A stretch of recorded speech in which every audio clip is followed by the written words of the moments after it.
Toujours passionné par le métier de la ferme, j'ai toujours aidé mon père depuis que je suis tout petit. Quand je suis dans un champ, dans mes champs, que je fauche du fourrage, j'ai une fierté de me dire, voilà, là je fais l'étape numéro 1 de tout mon circuit, quoi. Donc je fauche mon fourrage pour soigner mes vaches et pour avoir un produit au final, pour un produit fini que je fais moi-même et que je vends à mes clients. Voilà. Sans personne comme intermédiaire. Ça pour moi c'est une énorme fierté. Jusqu'en 2010, ça a roulé nickel.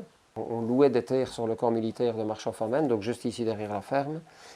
Et en 2010, on les a perdus, quoi. On a perdu une grosse surface agricole, on a perdu 50 hectares sur 70. La terre ne m'appartenait pas, mais c'était mon activité. J'y travaillais comme si c'était chez moi. C'était en 2010, je pense, que j'ai eu ce terrain. Et puis, en fait, tout a super bien fonctionné. J'avais un attachement à en fait, vraiment à respecter le sol et à respecter la vie. C'était super chouette, sauf que voilà, on est rattrapé par la réalité, c'est que cette terre, elle ne m'appartenait pas. Le propriétaire ne voulait pas faire un bail, il m'avait fait juste, il m'avait dit oui oralement. Et donc, à un moment donné, il a voulu vendre son terrain et il a vendu ça le maximum qu'il pouvait, c'est-à-dire impossible pour moi de racheter. C'est celui qui mettra le plus cher qui les aura. Là, on s'est fait ratiboiser, quoi. Il y a des gros agriculteurs des villages avoisinants qui sont venus, ils sont venus à 3, à 4, et ils ont mis jusqu'à 3 fois le prix, quoi. Quand j'ai vu arriver le truc, j'ai quand même paniqué et pleuré. C'est quelque chose d'affreux, voilà. Mais voilà, après, on s'est refait tout doucement. Mais ça a été long, hein. Ça a été long. J'ai fait ma dernière saison.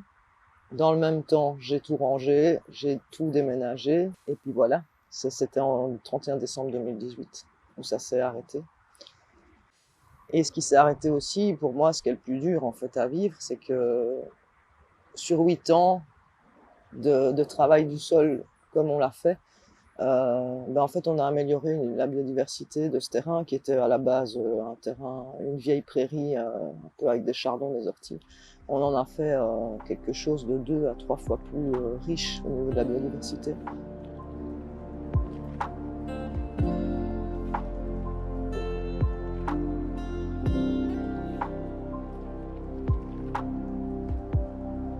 C'est très difficile ne serait-ce que de trouver des terres à vendre.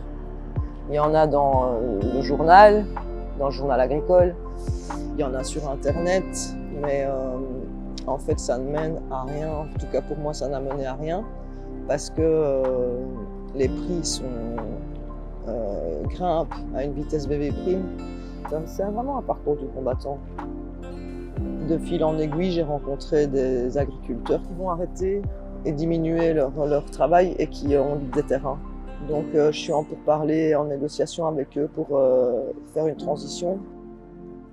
Sur 2-3 ans, on a récupéré quelques hectares plic-ploc par-ci par-là dans le village et dans les villages avoisinants. Puis en 2013 est arrivée l'idée d'acheter des terrains avec terre en vue, donc avec le citoyen. Et là, ça a été le gros boom, quoi. Donc il y a des gens qui sont venus nous aider financièrement et physiquement et moralement surtout. Il y en a malheureusement qui perdent énormément de terrain et qui doivent arrêter parce qu'ils n'ont pas d'autres solutions et qui n'ont pas... Et là, j'ai envie que mon histoire arrive à beaucoup de gens, quoi. À d'autres en tout cas, qui sont vraiment dans la mouise comme nous on l'a été et j'ai envie de leur dire mais il y a des solutions. Voilà, il faut continuer d'avoir du courage, de se dire que c'est ça qu'on veut faire et pas autre chose, parce que moi c'est ça que je veux faire et pas autre chose. En fait, c'est ce que je sais le mieux le faire, c'est ce que j'aime, c'est passionnant.